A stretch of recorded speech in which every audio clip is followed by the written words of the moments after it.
Hello，大家好，欢迎来到社长带你去单车旅游。我是优图媒体的编访队的阿泰。那这几集呢，我们汇整了网友的一些提问。那今天呢，就要来跟大家分享自助单车旅游需要注意的7大注意要点。在本节目开始进行之前呢，请大家记得按赞、订阅、加分享哟。那其实第一点呢，就是说我们在规划我们的行程呢，千万不要太贪心。那就是因为大部分第一次单车旅游，包含我们自己，都会想说啊，难得出去这一次了，就会想要把它规划好、规划满。可是往往因为规划的太就是物超所值，或者说整个每个时间几乎都在骑车，以至于说当遇到一些状况或者是一些赶不上的一个变化的时候，就会发生很多事情，甚至是争执。所以我们这是第一点非常重要，就是大家会习惯把行程规划很满。那我们在这边是千万建议大家就是说不要这么做。那第二点呢，就是订完票之后呢，就是要跟航空公司报备，就是我们有准备一个单车的一个行李箱，不管是汽车箱或者是单车的纸箱都好。那要做这个动作是因为航空公司要确认就是我们的行李箱是否是可以符合的，因为有时候我们会准备超过尺寸的一个行李箱，这时候他们有可能会说，我们的尺寸是不合规定的。而至于这个尺寸的部分，是每一家航空公司都有他们自己的一个明文的一个要求跟规定，所以不管是你们订购哪一家的一个航空公司的机票，记得订完机票之后就打电话去询问跟确认，那他们都会问你们说，其实你的车厢的尺寸啊、大小甚至重量，那为了确保这样的一个问题，所以透过这样的一个报备，可以解决后续上很多的一个不必要的烦恼。那也有人会问说，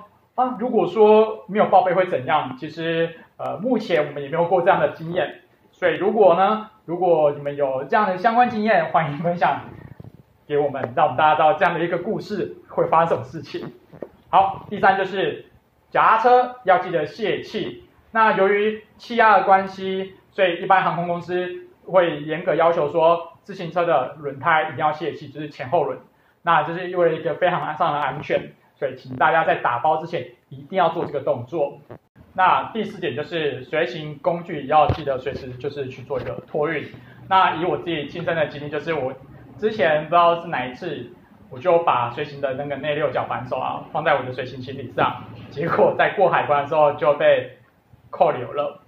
那所以这个经验是还蛮蠢的，就是没想到我自己已经有自助单车旅游的一个经验好几次，没想到还会发生这样的错误。所以大家切记，当准备这样的一个随行的一个工具的时候呢，就是一定要放在我们的托运的一个行李箱或者是车厢里面。那第5点呢，就是我们的行动电源，它其实也是民航局规定的一个物品。那大家都想说，不过是行动电源，可是其实它的瓦时，也就是我们的 WH， 它也被民航局规定说有限制它的一个额度。那一般我们大家可以看一下我们行动电源的下方，它是有印上我们的毫安培数。大家可以根据这样一个旁边的公式去知道说，我的每一颗行动电源它会不会超过我们民航局的规定，甚至每一家航空公司的规定。那以一般而言的话，大概如果超过160的